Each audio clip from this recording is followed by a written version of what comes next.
depuis ma seconde, j'ai la canne blanche. Là, j'ai fait une demande de chien guide depuis mars 2016. J'attends du coup le chien. Ça va me permettre de me déplacer encore mieux, puisque c'est le meilleur moyen, de se déplacer pour nous, déficients visuels.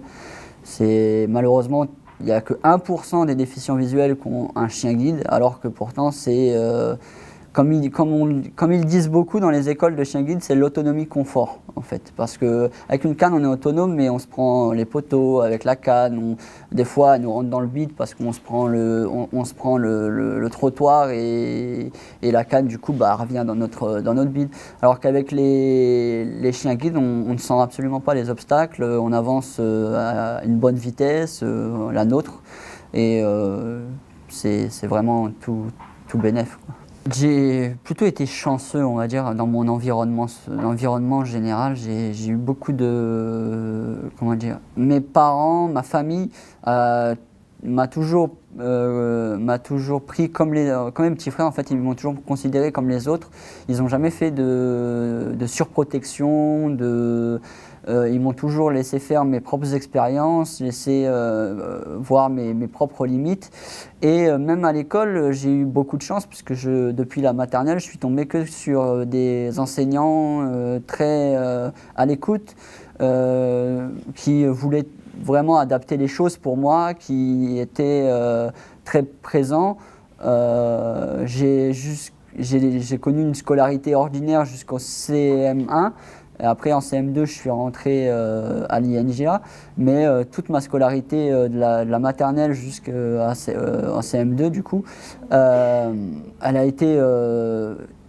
j'ai pas connu vraiment de difficultés, en tout cas je les voyais pas. J'étais d'ailleurs un très bon élève, les profs et les enseignants étaient très satisfaits de moi. Et du coup, non, j'ai plutôt été chanceux à ce niveau-là.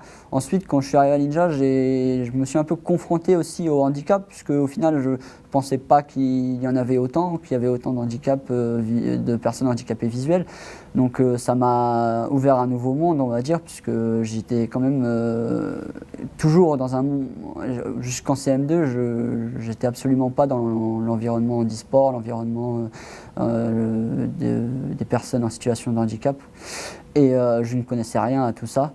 Donc arrivé à l'INGA, ça m'a confronté à ça, mais ça n'a rien changé sur le fait que j'ai jamais eu besoin en fait de faire ce travail d'acceptation de mon handicap.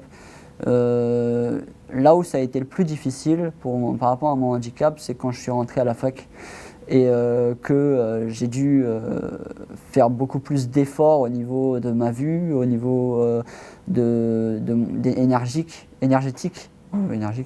bon bref, au niveau, voilà, ça a été vraiment épuisant au niveau de la fac, mais sinon avant, ça a été, mais pas besoin de faire de travail d'acceptation.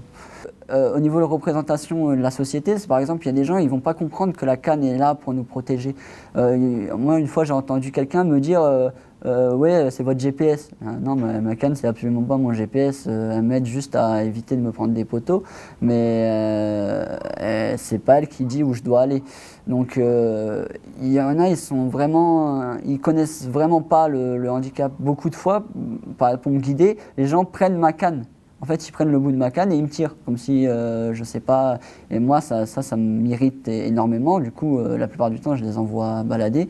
Ou en tout cas, je leur dis de lâcher et je leur explique gentiment que, quand je suis de bonne humeur, que c'est mieux de me proposer le bras ou des choses comme ça. Mais les gens, ils connaissent pas bien. Il n'y a pas vraiment de... Je pense que la société n'a pas vraiment évolué au niveau des connaissances qu'ils ont du handicap. Et de toute manière, le handicap, et on le voit bien avec rien que par exemple les places handicapées, c'est le fauteuil roulant. C'est-à-dire que la plupart des gens, ils ont cette représentation du handicap moteur. Et c'est au niveau visuel, des sourds ou d'autres handicaps qui ne se voient pas, c'est très difficile. J'ai un ami, par exemple, qui est malvoyant et qui un jour avait besoin d'aide pour lire un panneau à la gare. Il a demandé à un monsieur et le monsieur a eu peur de lui. Il lui dit vous foutez pas de moi, vous pouvez regarder. Il lui dit mais monsieur, je vois mal. Il fait oui, c'est ça. Et du coup, il s'est fait envoyer balader juste parce qu'on ne voyait pas son handicap en fait.